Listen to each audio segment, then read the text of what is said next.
For first-time horse owners and new riders, finding the information and support you need can be challenging. Luckily, Equine Network has partnered with Sentinel and Absorbine to bring you MyNewHorse.com as your one-stop shop for easy-to-understand horse care information and guidance. Visit MyNewHorse.com. You're listening to Horse Radio Network, part of the Equine Network family. Welcome to Sleep Stories for Equestrians. I'm your host, Ashley Winch. We're so happy you're here to relax and unwind. If you fall asleep and miss the story, we will recap it at the beginning of the next episode. We've also selected and edited these stories for ultimate relaxation, removing any stressful bits without affecting the story's integrity, so you can focus on drifting off to sleep. With that, let's settle down and prepare for our story.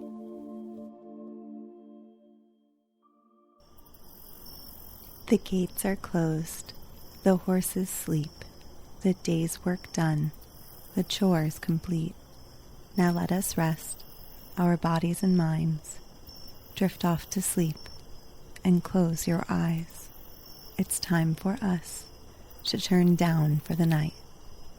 Now let's breathe in, breathe out, and turn off the light. One more time. Breathe out, breathe in. Now, let us begin. Last week, we learned how Grandpa and Paul helped to save everyone in Chincoteague from the storm. Will Misty finally give birth to her foal? Let's find out. Chapter 9, Waiting for the Whirlybird. Getting home was rough going and agonizingly slow. The horses plodded through the water when they could and swam when they had to. Paul and Grandpa stopped once to let them blow. Then they pressed on, man and creature eager for home. Almost there, Paul saw the higher ground of Pony Ranch with all the buildings still standing brave and whole. The cottage, its green roof darkened by the rain, the made-over chicken coop, and the hay house and the smokehouse. But they looked littler than before, and somehow frightened, with the sea creeping up on them. At the gate, Grandpa made his decision. "Ride down to the smokehouse, Paul," he said. "Pick us out a big ham. If we gotta go, we're not showing up on the mainland empty-handed. I'll dry off Billy Blaze and see about Misty." Skipper swam out to meet Paul, then paddled alongside all the way to the smokehouse. Round as a silo and perched on the highest spot of the ranch, the smokehouse was a landmark for ships in the channel. Inside it was a friendly place, with its exciting smells, sweet and smoky. In the little while it took for Paul to select the biggest ham and to cut a piece of rind for Skipper, the rain had turned to icy sleet. Grandpa was throwing an old blanket over Misty when Paul looked in. "Grandpa, Misty's standing in water." "So am I. But you're not about to have a colt." "Wish I was, then maybe I'd get a bit of coddling." "But Grandpa, what are we going to do with her?" "The only thing left to do." "What's that?" "Take her smack into the kitchen." "Into Grandma's kitchen?" "The very one. And that's where she's going to stay until the tide ebbs." "How are you going to ask her?" "I ain't asking. I'll just put her halter on and lead her up the steps and onto the porch and through the door." "No, I mean, how are you going to ask Grandma?" "Oh, well, I'm not asking her neither. I'll just tell her quiet-like." But Grandpa didn't tell her quietly. He led up to it like a growing storm. "Iddy, Maureen," he thundered as he and Paul stomped in. "Your menfolk are home." Praise be, Grandma exclaimed. I've been so worried I couldn't do a lick of work. Just sat by the window praying double quick time. Tell her now, Paul whispered to Grandpa. It's not the time, but Misty's feet are wet. Won't hurt her none. Salt water's good for her feet, man or beast. He turned to Grandma. Itty dear, don't set the table. We'll just stand up and eat beans and soup with some of your good bread. Then we've got some packing to do, Itty dear. Grandma mimicked. Don't you itty dear me, Clarence. What are you up to? Your face is red as a gobbler's waddle. Paul giggled nervously. Often he had thought their tom turkeys and Grandpa looked alike, but he had never dared say it. He couldn't stop giggling, and soon Maureen was laughing right along with him. Grandma began to chuckle without knowing why. I declare to goodness, hearing people laugh is like sunshine flooding the house. It's floodin' I want to talk to you about, Itty. The laughter stopped. Grandpa's voice was stern. All morning helicopters been carrying off the sick. Now they're coming for folks as well. Not me, they ain't, Grandma flared up. They can count me out. I'm too old to start riding across the sky in an egg beater. All right, maybe you prefer staying here and having sharks and crabs slinking into your house and grabbing you. He winked at the children. Remember the day when that crab pinched your grandma when she was bending over gathering oysters? Why, she went off like one of them big rockets from Wallops Beach. Grandma turned her back and began slicing bread with a vengeance. But what'll happen to Misty? Maureen asked in alarm. I'll stay with Misty, Grandma announced without turning around. Much as I dislikes treating ponies like folks, I admit to a kinship when she's having a baby. Grandpa cut open the can of beans with his knife. Paul, he growled. Maybe you can explain things to your grandma. It's true, Grandma, Paul said, helping himself to the heel of the bread. Tide's coming back 4 foot higher, and the island's going to be spoiled. He looked at Grandpa, wishing he hadn't said that. Then he went on quickly. Health officials want everyone to clear out. They say there could be a fierce epidemic. No one spoke. Grandma sat down at the table and stared vacantly. She brushed imaginary crumbs into her hand. Well, Itty, Grandpa said, you can have your druthers. Do you want me to stay and take a chance on losing Paul and Maureen to typhoid? Or do you want to light out now, before the tide pushes us out? For the first time, Grandma began to waver. Why, I had no idea it was this bad, Clarence. Well, it is. One way to look at it is people got to go. Why, up to the north end of the island there was one big fat lady weighed near 200 pounds, and this lady and her teenage girl and her girl's beau was a-sitting in their house just talking away, and then all at once a big whoosh of the sea came into their sitting room, and they were scrambling atop tables and chairs, and they wouldn't have clumb to the attic if they hadn't one. But they didn't. And that young boy, he had to saw a hole in their ceiling, mind you, and clumb up into the teensy airspace under the roof, and with him a-pullin' and the girl a-pushin', they squeezed the mother through the hole. Grandpa stopped for a breath. What happened to them? Maureen asked. Were they there all night? Yep, and long 'bout daybreak the boy sawed a hole in the roof and they all clumb out, and later one of 'em whirlybirds came down and rescued the 3 of 'em from the rooftop, all shivery, wet, and hungry. Now, Itty, how'd you like it if we had to cut a hole in our pretty green roof and I had to haul you up like a sack of potatoes? Paul nudged Grandpa. Tell her now.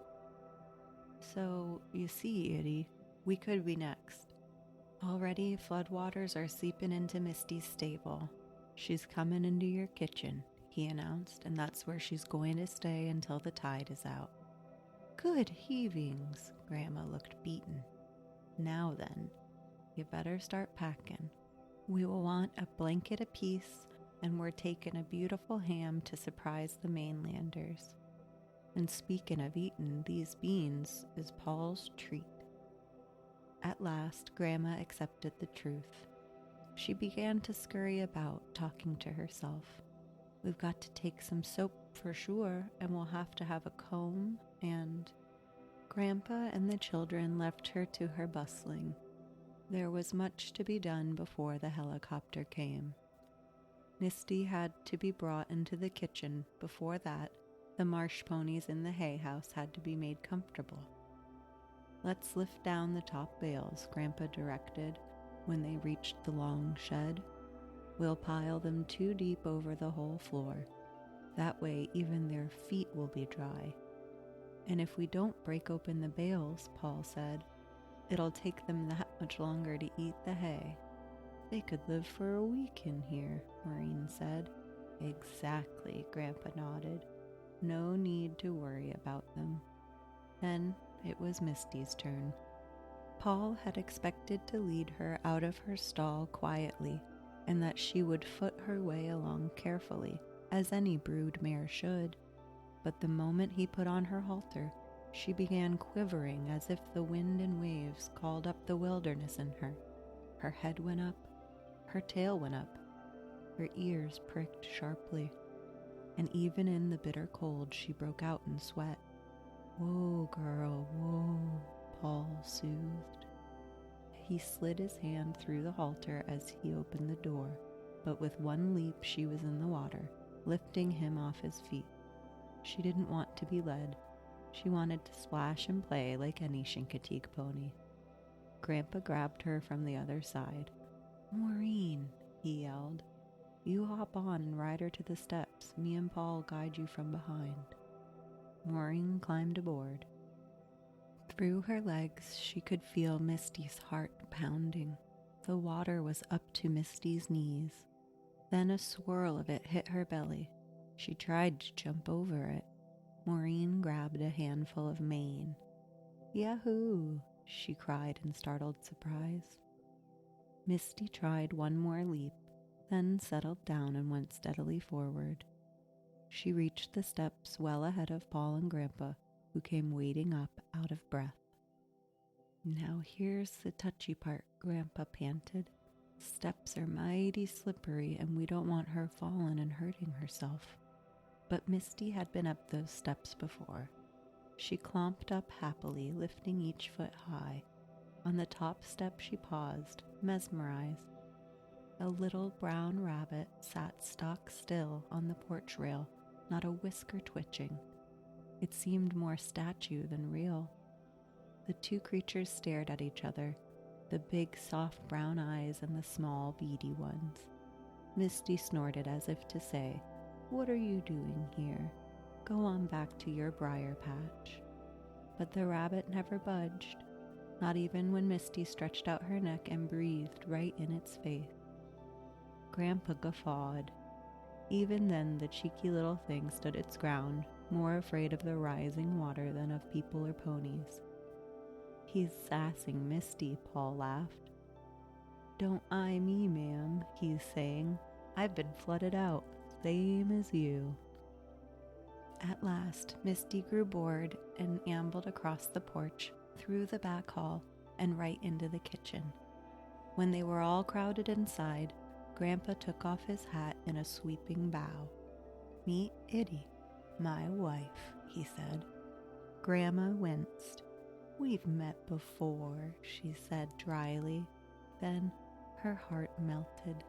"Take off your pretty red shawl, Misty," she said, entering into the game, "and make yourself at home."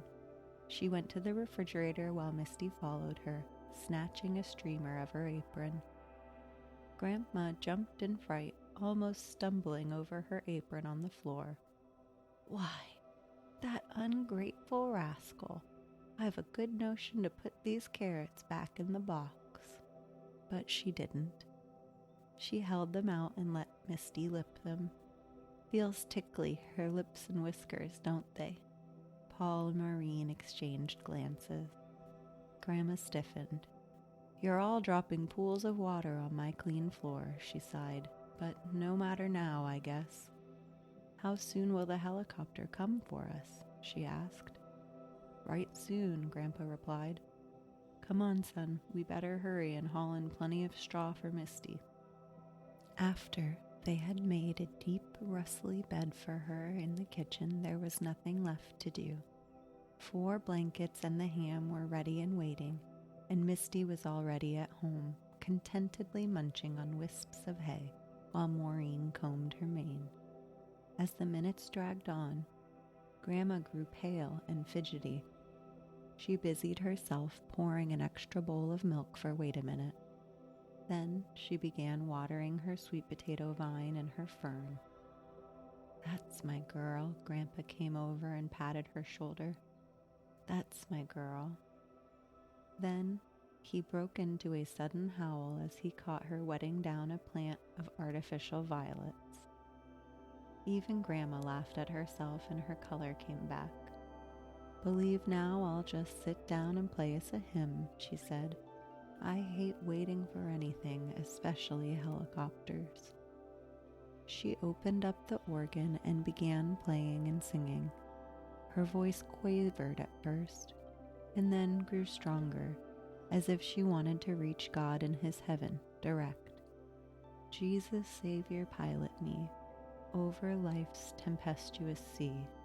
Unknown waves before me roll, hiding rock and treacherous shoal. Chart and compass come from thee. Jesus, Savior, pilot me. That's great, Itty. Misty's ears are keeping time, turning every which way. Then Grandpa saw the helicopter breaking through the dun-colored sky. Play it once more, he urged. Just once more. No use worrying her too soon, he thought. Again, Grandma's trembly voice filled the little house. Jesus, Savior, pilot me over life's tempestuous sea. Chapter 10. Backyard Landing. The helicopter was chewing into the wind, coming closer and closer to Pony Ranch. Almost over the house, it stopped midair, engine roaring. It silenced even Grandma's music. Everyone flew to the window, including Misty. They watched as the noisy machine hung over their heads. He's trying to decide, Paul yelled. Who is? What? Maureen wanted to know. The pilot, silly. He's figuring out where to land. Grandpa was spellbound. Ain't it beautiful? It's hanging in the air just like a hummingbird. Oh, mercy me, Grandma cried as the helicopter tilted and began a steep vertical descent. Oh, it's going right in my daffodil bed. Like a bird aiming for its nest, the helicopter hovered over the mounded-up flower bed, then squatted down on the tiny patch. Grandma watched in dismay as its rotors spit sand and water in every direction. She hid her face in her hands. Oh, Clarence, I can't go. I can't. And why not? Grandpa demanded. Because, she groped for a reason. Misty will ruin my linoleum, and... Here the sobbing became a wail. She'll chew on my nice new table with the let-down leaves. No, she won't. Paul was on the defensive. I'll stay and watch her. You listen to me, Paul, Beebe, Grandpa exploded. Anyone stand behind will be me, the head of the household. Quick now, everyone grab a blanket. I'll go explain things to that pilot. He started for the door. Grandma reached it first and made a barricade of herself. Her crying was done. If you stay behind, Clarence, we all do. Either we go as a family or we stay as a family. Grandpa sighed, half amused, half annoyed. Then everything settled. Throw your mind out of gear, Itty, and get your duds on. While Grandma was struggling into her overboots and Grandpa and the children were doing last-minute chores, opening a window from the top just a crack, taking vegetables from the refrigerator and scattering them amongst Misty's hay. Last of all, Grandpa put the stopper in the sink and turned on the cold water. Makes a neat water trough, eh? He chuckled, avoiding Grandma's eyes. You think she can manage without us? Maureen asked. We got to think that, honey. Even if the tide seeps in, I made this straw bed so thick that the little colt won't even get his hinder wet. Sure, Paul added. And see how Wait a Minute is cozying up to Misty? They'll keep each other company. And see how calm she is, watching that helicopter? She's saying, I've seen big birds flapping their wings before. Oh, Paul, I wish I could read critters' minds the way you do. That's easy, Maureen. You just have to be as smart as they are. Mr. Birch, the Coast Guard man, welcomed the beebies at the foot of the stairs. Standing there in the water, he looked like a preacher, ready to baptize his flock. I wish everyone was as prompt as you folks, he said as he herded them towards the helicopter, and willing to cooperate without arguing. We did all that before you came, Maureen said. Mr. Birch laughed. Leave it to the young'uns to come out with the truth. He helped Grandma up the steps and into the shuddering plane. See, Mrs. Beebe? It's easier than boarding a train.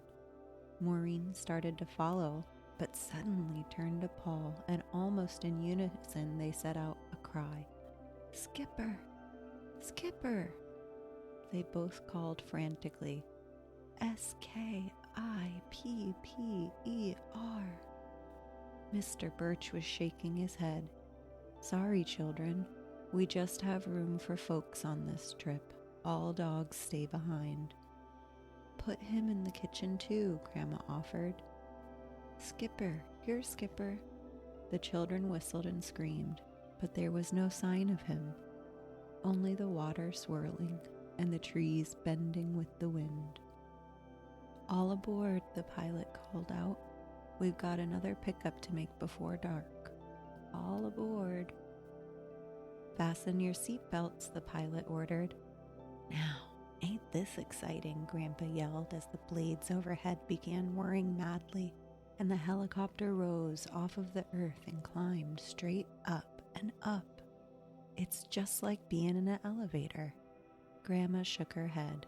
She leaned toward the earth and, taking a long last look at Pony Ranch, saying goodbye. Grandpa squeezed her hand comfortingly, and he looked down, too, down at the little house growing smaller and smaller. Such a racket, Maureen cried. Sounds faster than we're going. Grandma held her hands over her ears. Feels as if 1,000 dentists are drilling inside my head. On your store teeth? Paul grinned. Oh, Paul, stop teasing. I wish you and Maureen was littler. If I only had a baby to hold, I'd feel braver. Grandma soon got her wish. At the next stop, they picked up the Hoopers and the Twileys, and young Mrs. Welton with her squalling baby boy. Just as the father of the baby was about to board, the pilot poked his head out the window. Sorry, sir. We're full. You'll have to wait for the next one. Quickly, the young man tried to hand in a pile of diapers, but a gust of wind tore most of them away, and they went flying off like kites. Mrs. Wilton, clutching her baby, started to get out. Stay put, lady. Everybody stay put. I'll be along soon, Mr. Wilton called, and before the door closed, he thrust in the remaining diapers and the baby's bottle. As the helicopter took off, Mrs. Wilton began sobbing louder than her baby. The passengers looked at one another, helpless and embarrassed, all except Grandma. She opened wide her arms. You just hand that little tyke across to me, she smiled, and wipe your eyes. You can busy yourself folding the few diapers you got left. Willingly, Mrs. Wilton passed the baby across the aisle and into experienced hands. The crying stopped at once. The northeast wind shook the helicopter, but it obeyed the pilot's stick. "We take no backtalk from the elements," Mr. Birch said to reassure his passengers.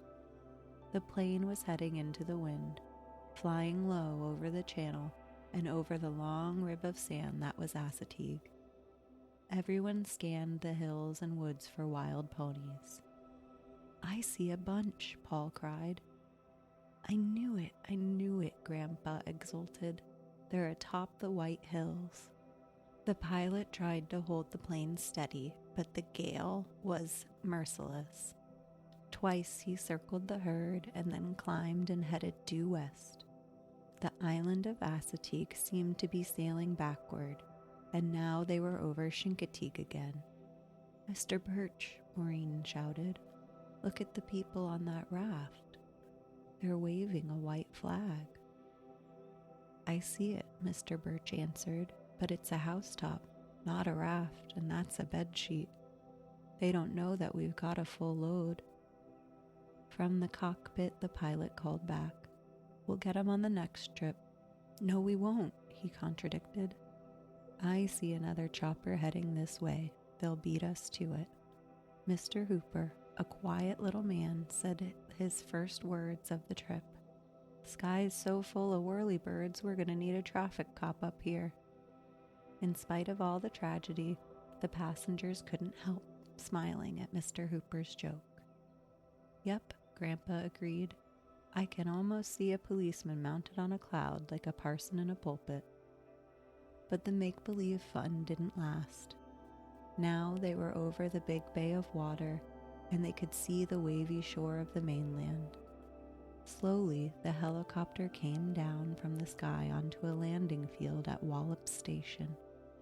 A thin fog was closing in, and the nightlights were already on as the Beebes, the Hoopers, the Twileys, and Mrs. Wilton tumbled out of the plane like seeds from a pod.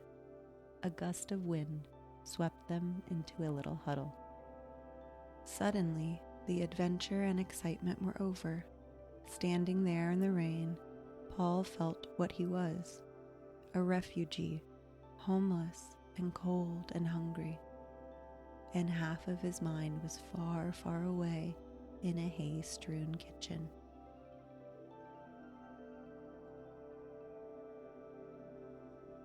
Thank you for joining us today on Sleep Stories for Equestrians. Allow this peaceful music to guide you off to dreamland.